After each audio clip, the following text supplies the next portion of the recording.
Police સ્ટેશનનો 11,099 bottle વિદેશી દારૂનો નાશ કરાયો।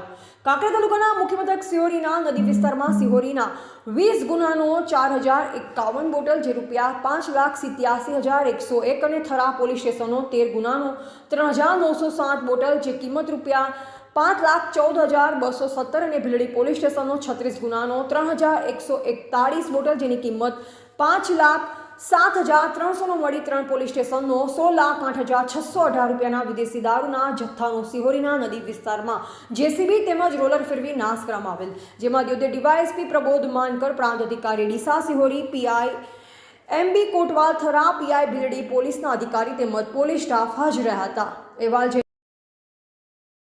આજરોજ શિહોરી, થરા અને ભીલડીના કુલ 69 કેસીસના દારૂનાશનું આયોજન કરવામાં આવ્યું હતું, જેમાં કુલ આપણે અહીંયા આગળ શિહોરી એરિયામાં 16,08,618નો દારૂનાશ કરવામાં આજે સક્સેસફુલી કરવામાં આવ્યું છે। સાથે આઈપીએસ સુબોધ સર સાથે આખું આયોજન કરેલું હતું, જે આજે કમ્પ્લીટ કરેલું છે।